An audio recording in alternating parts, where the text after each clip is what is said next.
अस्सलाम वालेकुम नाज़रीन, मेरा नाम मौसम नज़ीर और आप देख रहे हैं हमारा यूट्यूब चैनल। पिछले 12 घंटे में जो आम डेवलपमेंट्स हुई हैं उस हवाले से तफसील से बात करते हैं और आने वाले चंद घंटों के अंदर जो आम डेवलपमेंट्स होने जा रही हैं उसके ऊपर भी जो है वो तफसील से बात करते हैं। कल सीज़ फायर किया गया था और उसके बाद चंद घंटे बाद ऐसी ख़बरें आने लगी हैं कि सीज़ फायर की भारत की जानिब से जो है वो वायलेशन की जा रही है।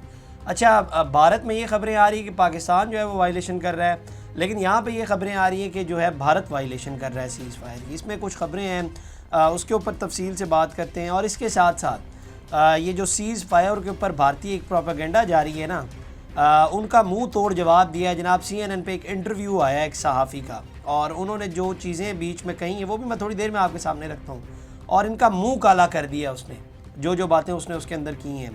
और भी इंटरेस्टिंग ख़बरें हैं, इसके ऊपर तफसील से बात करते हैं। क्या भारत सीज़ फायर की वायलेशन कर सकता है या नहीं, इसके ऊपर भी जो है वो तफसील से बात करते हैं, चूँकि इसके हवाले से भी इनका जो बुलडॉग है वो कल रात को बड़ा चिल्ला रहा था, उसके ऊपर भी बात करते हैं। लेकिन सबसे पहले आगाज़ करते हैं। आज पाकिस्तान में आप जानते हैं कि यौम तशक्कुर मनाया जा रहा है, शुक्र अदा किया जा रहा है। कल जो कामयाबी पाक फ़ौज को मिली, पाकिस्तान को मिली, अल्लाह ताला ने पाक फ़ौज को, पाकिस्तान को जो है वो सुरखरू किया। हर महाज पे हमने हर तरह से जो है वो भारत को कल शिकस्त दी है। चूँकि अब ज़हन में रखिएगा कि हमेशा जो है वो आखिरी बार ही देखा जाता है और उसमें जो सुरखरू पाकिस्तान कल हुआ है, कल जिस तरह से पाकिस्तान ने सारा दिन भारत के साथ जो कुछ किया है, उनकी एयर बेसिस को तबाह किया गया है। ये जो सीज़ फायर वाली मैंने बात की है ना, ये जो प्रोपेगेंडा उधर से किया जा रहा है कि पाकिस्तान ने किया है, इसके ऊपर भी एक ख़बर है, वो भी मैं आपको देता हूँ। लेकिन सबसे पहले ज़हन में रखिएगा कि जो सीज़ फायर किया गया है ना, ये किसी गली मोहल्ले के बंदे ने नहीं किया, ये अमेरिका के प्रेसिडेंट ने किया है, डोनाल्ड ट्रंप ने। और उसकी एक वेटेज है, ज़ाहिर बात है डिप्लोमेटिक पाकिस्तान और अमेरिका जो है वो उसकी बड़ी रिस्पेक्ट करता है। लेकिन ये भी ज़हन में रखना पड़ेगा कि जंग के अंदर जो है वो पाकिस्तान का पलड़ा भारी रहा है। आखिरी वक्त में अगर देखें तो पाकिस्तान का पलड़ा जो है वो भारी है और ज़ाहिर बात है क्या भारत अब इस सीज़ फायर की वायलेशन कर रहा है या नहीं, इसका अगर आपने पता लगाना है ना तो उनका जो बुलडॉग है उससे आपको पता चल जाएगा। बुलडॉग मैं किसको कह रहा हूँ, वो जनाब अर्नब गोस्वामी को मैं कह रहा हूँ। जो बीजेपी का जो नैरेटिव है, जो नरेंद्र मोदी सोच रहा है, वो आप अर्नब गोस्वामी का प्रोग्राम देख लें, आपको पता चल जाएगा कि वो ये सोच रहा है या ये वो जो है वो करने लगे हैं। पाकिस्तान में भी चंद एक ऐसे लोग हैं, आपने अगर किसी पार्टी के बारे में देखना है कि वो क्या सोच रही है, तो पाकिस्तान में चंद एक ऐसे जर्नलिस्ट हैं जिनको अगर आप सुनेंगे तो आपको पता चल जाएगा कि वो क्या सोच रहे हैं। खैर, तो ये अर्नब गोस्वामी जो है वो इसकी एक बड़ी प्राइम एग्जांपल है कि बीजेपी और नरेंद्र मोदी क्या सोच रहे हैं, वो उनसे आप सुन लें। वो जैसे चिल्लाता है, सिर्फ चिल्लाता ही है, वो प्रोपेगेंडा और चिल्लाना ही उसको आता है। फैक्ट चेक उसने कभी आज तक ज़िंदगी में मेरा ख्याल है नहीं किया। तो उसने कहा कि जी डोनाल्ड ट्रंप कहाँ से बीच में आ गया, डोनाल्ड ट्रंप किधर, ये हमारी अगर ये सीज़ फायर जो हुआ है ये हमारी अफवाज की तरफ से किया गया और बाद में उन्होंने बिल्ड किया जनाब, और बाद में उन्होंने बयानिया बिल्डअप किया कि जनाब ये सीज़ फायर जो है वो अमेरिका को पाकिस्तान ने कहा कि जी किसी तरीके से जो है वो सीज़ फायर करवाया जाए। ये तो कच्चा चट्टा बाद में CNN ने खोला कि सीज़ फायर किसके कहने पर करवाया गया, वो बाकायदा नरेंद्र मोदी का मुँह काला किया गया खड़ा करके। मैं अभी थोड़ी देर में आपके सामने डिटेल रखता हूँ। लेकिन खैर, उसने कहा कि जी डोनाल्ड ट्रंप इधर किधर बीच में आ गया, डोनाल्ड ट्रंप का तो कोई ताल्लुक ही नहीं है। अब इसका बेसिकली मकसद क्या था, ये कहने का मकसद क्या था, क्योंकि डोनाल्ड ट्रंप ने जो है वो इनको जलील करा के रख दिया था, क्योंकि इनको तो आवाम के सामने मौक़िफ़ रखने के लिए कोई बात ही नहीं रह गई थी। इन्होंने बेचना क्या था, इनका जो मंजन था वो चूरन था। ये जो 3-4 बैठे हुए हैं इनका गोदी मीडिया, उनके पास तो कोई मौक़िफ़ ही नहीं रह गया था। उनको असल गुस्सा ये था, तो इससे लग ये रहा था कि भारत जो है वो कहीं ना कहीं जो है वो सीज़ फायर की वायलेशन कर देगा। तो ये एक बहुत बड़ी डेवलपमेंट थी। ऑल दो वॉर कौन जीता है कौन हारा है ये एक अलग डिबेट है। ज़ाहिर बात है हम लोग अमन के ख्वाह हैं, हमने पहले भी बहुत बार कहा है कि ये जंग जो है वो हमारे ऊपर मुसल्लत की गई थी और मेरा ख्याल है कि किसी भी तरीके से अगर गोलियों की गूंज या उसकी आवाज़ें बंद हो जाए, ख्वाह वो किसी भी तरीके से हो, चाहे डोनाल्ड ट्रंप ने बीच में एक अच्छा किरदार अदा किया हो, लेकिन ये एक अच्छी बात है क्योंकि वॉर बहुत हॉरिबल होती है और कोई भी मुल्क जो है वो कभी नहीं चाहेगा कि वॉर हो। तो हमने जो है वो हमेशा अमन की ख्वाहिश की है।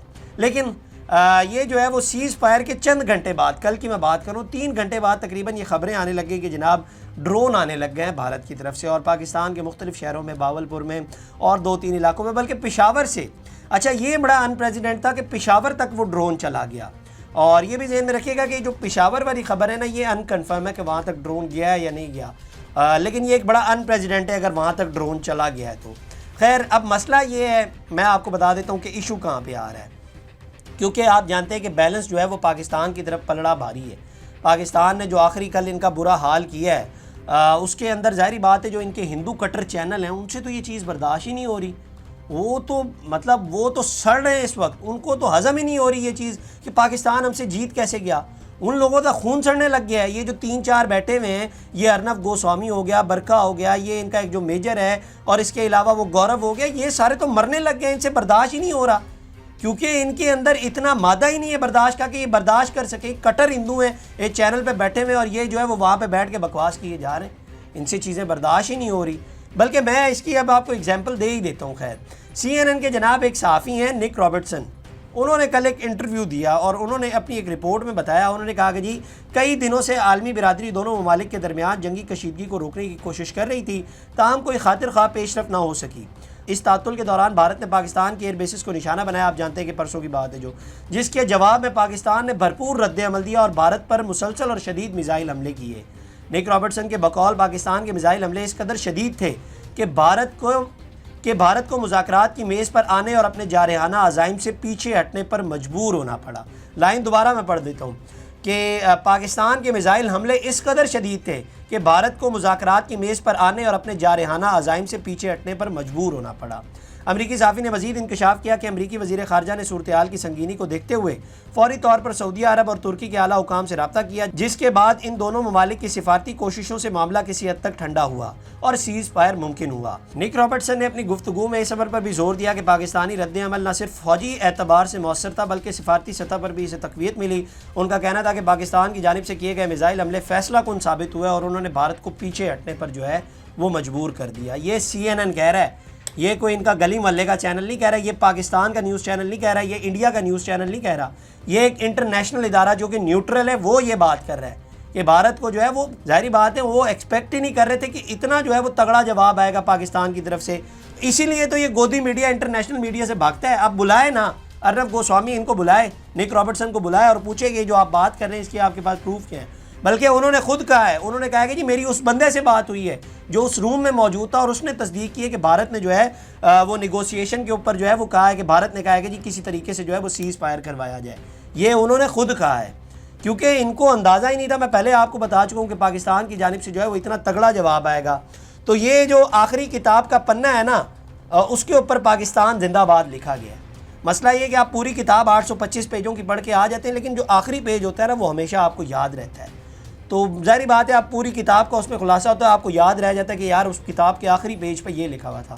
तो उसके ऊपर जो है वो पाकिस्तान जिंदाबाद लिखा गया और ये किताब अब उनके पास भी आ गई है।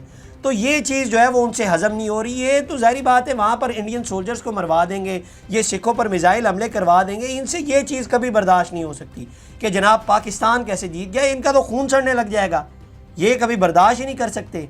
और दूसरी बात, ये जो अभी मैं सीज़ फायर वाली बात कर रहा था, ये ड्रोन हमलों वाली, तो मैं पहले भी गालिबन आपको बता चुका हूँ कि पाकिस्तान और इंडिया की जानिब, दोनों जानिब से जो है वो कामाज़ाकी ड्रोन्स का जो है वो इस्तेमाल हो रहा है दोनों साइड से।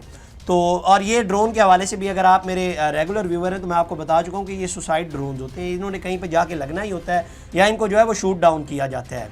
तो एक ख़बर ये भी आई कि इस सीज़ फायर से चंद घंटे पहले जो है वो ये दोनों साइड से ड्रोन जो है वो उड़ा दिए गए थे। तो ये असल कहानी है। और दूसरा, भारत सीज़ फायर की खिलाफ वर्जी कर सकता है या नहीं, तो ये जनाब इन बगैरतों से या इन कमज़रफ़ों से जो है वो किसी किस्म की कोई मतलब, ये अगर अपनी असल नस्ल पे आ गए और ये जहर दिखाने लग गए तो इनसे जो है वो इस चीज़ की भी तवक्को की जा सकती है। तो खैर ये मर जाएंगे लेकिन ये पाकिस्तान की जीत को कभी कबूल नहीं करेंगे। बस दुआ करें कि किसी तरीके से जो है वो ये सह जाए और बर्दाश्त कर जाए, क्योंकि बर्दाश्त का मादा बहुत कम है इनके अंदर। ये सिर्फ गले फाड़ने के लिए बैठे हुए, वहाँ पे फैक्ट चेक इन्होंने करने नहीं है। इंटरनेशनल मीडिया से ये भागते हैं, गोदी मीडिया ये बना हुआ है, ये वही ज़बान बोल रहा है जो बीजेपी और नरेंद्र मोदी इनसे बुलवा रहा है। अब बल्कि इनकी आवाम अंदर खुद बोल रही है कि जनाब इन्होंने हमें बेवकूफ़ बनाए रखा है, आपने तो अफरा तफरी का माहौल यहाँ पे पैदा किए रखा है, वो सब कुछ तो हुआ ही नहीं। ये तो उन्होंने कराची पे कब्जे कर लिए थे और क्या क्या कुछ, बल्कि इनके एक मेजर है जनरल बख्शी, ये हो गए, ये जो अर्नब गोस्वामी के प्रोग्राम में बैठते हैं, बरका हो गए, ये वही सारे, और गौरव हो गए जिन्होंने कराची पे ही कब्जा कर लिया था। और ये लोग इस्लामाबाद, लाहौर सारे अंदर अंदर दाखिल हो गए थे, कैसी कैसी इन्होंने खबरें दे दी थी। ये सारे पागल बैठे हुए, मैंने हिसाब लगाया है, इनको अकल उकल नहीं है, इनको बात करने की एक तो तमीज़ भी नहीं है। और दूसरा एक चीज़, अगर आप इनको गौर से सुने ना तो ये दूसरे का मौक़िफ़ कभी नहीं सुनते, ये सिर्फ अपनी बात उसके ऊपर मुसल्लत कर रहे होते हैं। ये अगले की बात ही नहीं सुननी भाई। अगले की बात, अगला बंदा दलील से जब बात कर रहा होगा ना तो उसकी बात की वेटेज भी होगी, तो उसकी बात को जो है वो ये लोग नहीं सुनेंगे। खैर ये जनरल बख्शी साहब हैं, उन्होंने कहा कि जी पाकिस्तान के पायलट 6 महीने से ट्रेनिंग कर रहे हैं, चीन में F-35 पर अगले साल तक वो लाने की कोशिश कर रहे हैं। 5th जनरेशन एयरक्राफ्ट यानी एक फटीचर मुल्क आपसे आगे जा रहा है, आपसे आगे निकल गया है, अब ये पाकिस्तान को कह रहे हैं। आप दुनिया की 5वीं बड़ी इकॉनमी है, न्यूक्लियर पावर है, वगैरह वगैरह वगैरह, और हालत ये है कि पाकिस्तान आपसे आगे जा रहा है। बहुत तकलीफ़ हो रही है, नहीं बर्दाश्त हो रही है। नेवले जो बैठे हुए ना, इनसे नहीं बर्दाश्त हो रहा, इनसे नहीं, मैं आपको बता रहा हूँ कि इनसे नहीं हज़म हो सकती पाकिस्तान की जीत। जिस तरह से इनको कल धूल चटाई गई है ना, क्योंकि ये लोग तो बैठ के मंजन बेच रहे थे, सीज़ फायर के बाद वो मंजन ही ख़त्म हो गया, तो अब ये लोग इनसे नहीं बर्दाश्त। और दूसरा, पाकिस्तान के हवाले से तो वैसे भी ये लोग कट्टर हैं, इनसे तो बर्दाश्त ही नहीं होती ये वाली जीत। और ख़ास तौर पे अगर मुसलमानों और पाकिस्तान की बात हो, किसी और मुल्क की हो जाए तो फिर थोड़ी सी बर्दाश्त कर जाएंगे, लेकिन ख़ास तौर पे पाकिस्तान और मुसलमानों की बात हो तो बर्दाश्त, मर जाएंगे ये लोग। नेवले बैठे में पागल हैं सारे, मैं आपको बता चुका हूँ। दिमाग इनके पास है नहीं, अकल इनके पास है नहीं, और बैठ के सिर्फ लगे हुए जो पीछे से फीड किया जाए, ये रोबोट को नहीं फीड किया जाता, पीछे से भर दिया है वो बोलते हो, अगले बंदे की नहीं सुननी, फैक्ट नहीं देखना, हकीकत नहीं देखनी। मतलब आप लोग अंदाज़ा कीजिए कि जिस रात पाकिस्तान ने हमला किया उससे उसी रात को इन्होंने क्या क्या नहीं खबरें दी। कराची बंदर पोर्ट पे जनाब हमने हमला कर दिया, हम लोग कराची में घुस गए, हम लोग लाहौर में एंटर हो गए, और ये वो फला दिमका, और सुबह सुबह पाकिस्तानी अफवाज ने जाके इनको नाश्ता भी करवा दिया। वो ऑपरेशन सिंदूर इनका खाक में मिल गया। तो इस तरह से जब अल्लाह ताला की मदद होती है ना मुसलमानों के साथ, तो इस तरह से गुरूर खाक में मिलते हैं। वो S-400 इस तरह से तबाह होता है, फिर आपको कहाँ कहाँ नहीं धूल चटाई, आपके राफेल त्यारे हमने मार गिराए। तो इतना गुरूर नहीं करना चाहिए, अल्लाह ताला को गुरूर पसंद नहीं है। तो खैर, पाकिस्तान की जनाब जीत हुई है और ख़ुशी का मौका है, और यौम तशक्कुर का आज दिन है, खुशियाँ मनाएं। आपकी अफवाज ने आपका सर फ़ख्र से बुलंद कर दिया है, और जिस तरह से चारों शाने चित किया है पाकिस्तानी अफवाज ने भारतीय अफवाज को, हर महाज पे, मैं ये नहीं कहूँगा कि सिर्फ एक महाज पे, हर महाज पे। तो ये बहुत खुशी का दिन है। 10 मई का दिन भारत को कभी नहीं भूलेगा। एक 2019 में टी फैंटास्टिक वाला दिन, और एक कल 10 मई वाला दिन, ये भारत को कभी ज़िंदगी में नहीं भूलेगा। ये तारीख़ में लिखे गए दिन, और ये इनसे ये जारी बात है, वहाँ पर तो सोग मन गया, वहाँ पर तो सोग मनाया जा रहा है, इनसे नहीं बर्दाश्त हो सकता। खैर, ये जनाब अब तक की डेवलपमेंट्स थी। अगली वीडियो में आपसे दोबारा मुलाकात करेंगे। अल्लाह ने की बात। इस तरह की और वीडियोस देखने के लिए सब्सक्राइब कीजिए हमारा चैनल और देखते रहिए PSPKG न्यूज़।